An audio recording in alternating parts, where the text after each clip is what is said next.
നമസ്കാരം. വിഴിഞ്ഞം തുറമുഖ പദ്ധതിക്ക് 795 കോടി രൂപയുടെ സഹായവുമായി കേന്ദ്ര സർക്കാർ. കഴിഞ്ഞ കുറച്ചു നാളുകളായി വയബിലിറ്റി ഗ്യാപ് ഫണ്ട് വിഷയത്തിൽ കേന്ദ്ര സംസ്ഥാന സർക്കാരുകൾ തമ്മിൽ അസ്വാരസ്യം നിലനിൽക്കുന്നതിനിടെയാണ് ഇപ്പോൾ ഈ തുക കേന്ദ്രം അനുവദിച്ചിരിക്കുന്നത്. സംസ്ഥാനങ്ങളിൽ അടിസ്ഥാന സൗകര്യ വികസന പദ്ധതികൾ യാഥാർത്ഥ്യമാക്കുന്നതിനായി കേന്ദ്ര സർക്കാർ നൽകി വരുന്ന special assistance for state in capital investment scheme അഥവാ കപ്പക്സ് വായ്പ പ്രകാരം മൊത്തം 1059 കോടി രൂപയാണ് ഈ സാമ്പത്തിക വർഷത്തേക്ക് കേരളത്തിന് അനുവദിച്ചിരിക്കുന്നത്. സംസ്ഥാനത്തെ ശ്രദ്ധേയ പദ്ധതികളിലൊന്നായ കൊച്ചി മെട്രോ പദ്ധതിക്കടക്കമാണ് ഈ തുക വിനിയോഗപ്പെടുത്തേണ്ടത്. 50 വർഷത്തേക്ക് പലിശരഹിത വായ്പയായാണ് കേന്ദ്രം കേരളത്തിന് ഈ തുക നൽകുന്നത്. അതിനാൽ തന്നെ സംസ്ഥാനത്തിന്റെ കടമെടുപ്പ് പരിധിയിൽ ഈ തുക ഉൾപ്പെടില്ല എന്നതിനാൽ കേരളത്തിന് ഏറെ ആശ്വാസമായി തീർന്നിരിക്കുകയാണ് ഈ കേന്ദ്ര സഹായം. അതേസമയം വിഴിഞ്ഞം അന്താരാഷ്ട്ര തുറമുഖ പദ്ധതിയുമായി ബന്ധപ്പെട്ട് സംസ്ഥാന സർക്കാരും അദാനി വിഴിഞ്ഞം പോർട്ട് പ്രൈവറ്റ് ലിമിറ്റഡും സപ്ലിമെന്ററി കൺസെഷൻ കരാറിൽ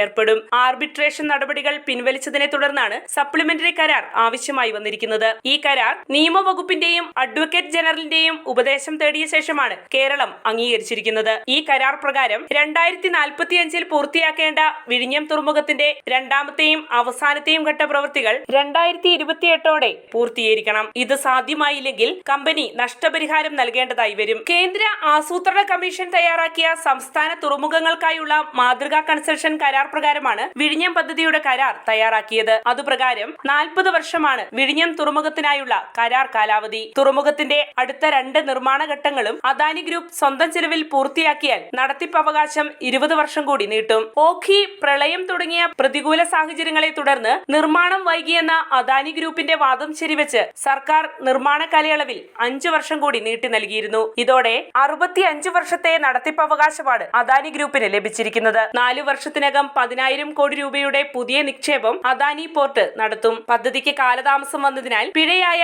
219 കോടി രൂപയിൽ 43.8 കോടി രൂപ സംസ്ഥാന സർക്കാർ പിഴയായി ഈടാക്കും. ബാക്കി തുക 2028 വരെ തടഞ്ഞുവെക്കും. 2028 പദ്ധതി സമ്പൂർണ്ണമായി പൂർത്തീകരിക്കാൻ കഴിയാത്ത സാഹചര്യമുണ്ടായാൽ കരാർ കാലാവധി 5 വർഷം നീട്ടിയത് റദ്ദു ചെയ്യും. തടഞ്ഞുവെച്ച തുകയും സർക്കാർ തിരിച്ചുപിടിക്കും. 2028 ഈ പദ്ധതി പൂർത്തിയാകുമ്പോൾ രാജ്യത്തെ ഏറ്റവും കൂടുതൽ സ്ഥാപിത ശേഷിയുള്ള കണ്ടെയ്നർ ടെർമിനലായി ഇത് മാറും. 8,867.14 കോടി രൂപയാണ് വിഴിഞ്ഞം തുറമുഖത്തിന്റെ നിർമ്മാണ ചെലവ്.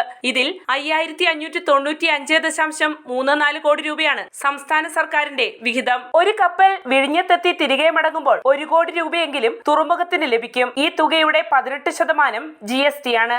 അതിൽ പകുതി സംസ്ഥാനത്തിനുള്ളതാണ്. സംസ്ഥാനത്തിന് മാത്രമല്ല രാജ്യത്തിന്റെ മുഴുവൻ പ്രതീക്ഷകൾ ഉണർത്തുന്ന പദ്ധതിയാണ് വിഴിഞ്ഞം അന്താരാഷ്ട്ര തുറമുഖം. നിലവിൽ ഇന്ത്യയിലേക്കുള്ള കണ്ടെയ്നറുകളിൽ 70 മുതൽ 80% വരെ കൊളംബോ തുറമുഖത്താണ് ഇറക്കുന്നത്. വിഴിഞ്ഞം തുറമുഖം പ്രവർത്തന സജ്ജമാകുന്നതോടെ കൊളംബോയിൽ എത്തപ്പെടുന്ന 20 മുതൽ 30% വരെയുള്ള കണ്ടെയ്നറുകൾ വിഴിഞ്ഞത്തേക്ക് എത്തിക്കാൻ കഴിയും. പദ്ധതിയുടെ പ്രാരംഭഘട്ടത്തിൽ തുറമുഖത്തിന് 10 ലക്ഷം കണ്ടെയ്നർ കൈകാര്യം ചെയ്യാനുള്ള ശേഷിയാണുള്ളത്. പരമാവധി 15 ലക്ഷം കണ്ടെയ്നർ കൊണ്ടുവരുവാൻ ആദ്യഘട്ടത്തിൽ സാധിക്കും. ഈ വർഷം അവസാനത്തോടെ പദ്ധതിയുടെ 2-3 ഘട്ടങ്ങളുടെ നിർമ്മാണ പ്രവർത്തനങ്ങൾ ആരംഭിക്കാൻ കഴിയുമെന്നാണ് കരുതപ്പെടുന്നത്. പ്രാരംഭഘട്ടത്തിൽ 10,000 കോടി രൂപയാകും ഈ തുറമുഖവുമായി ബന്ധപ്പെട്ട് നിക്ഷേപമായി എത്തുക. ഇതിനു പുറമെ പശ്ചാത്തല വികസനത്തിനും മറ്റുമായി 8,000 കോടി രൂപയുടെ പദ്ധതിയും സർക്കാർ കൊണ്ടുവരുവാൻ ഉദ്ദേശിക്കുന്നുണ്ട്. ടൂറിസം രംഗത്തിനും ഹോട്ടൽ വ്യവസായത്തിനും ഈ പദ്ധതി ഏറെ ഗുണം ചെയ്യും. കപ്പലുകളിലേക്ക് ആവശ്യമായ ഭക്ഷ്യധാന്യങ്ങളും കേരളത്തിൽ നിന്ന് നൽകാനാകും. അങ്ങനെയും ഈ പദ്ധതിയിലൂടെ കേരളത്തിന് വരുമാന നേട്ടമുണ്ടാകും.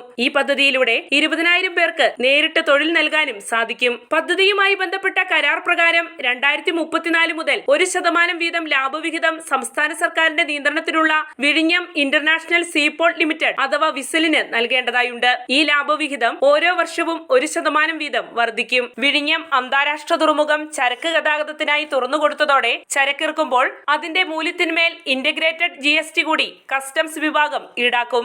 ഈ തുകയുടെ പകുതി സംസ്ഥാനത്തിനാണ്. ഇതിനു പുറമെ ചരക്കുകളുടെ കയറ്റിറക്ക് ഫീസുമായി ബന്ധപ്പെട്ട നികുതിയും സംസ്ഥാനത്തിന് ലഭിക്കും. അതോടൊപ്പം തുറമുഖം കപ്പലുകൾക്ക് നൽകുന്ന മറ്റു സേവനങ്ങളുടെ ഫീസിലും കപ്പലുകൾ ഇന്ധനം നിറയ്ക്കുന്ന ചില സാഹചര്യങ്ങളിലും സംസ്ഥാനത്തിന് നികുതി ലഭിക്കും. വാർത്തയുടെ നിറം തേടി തനിനിറം.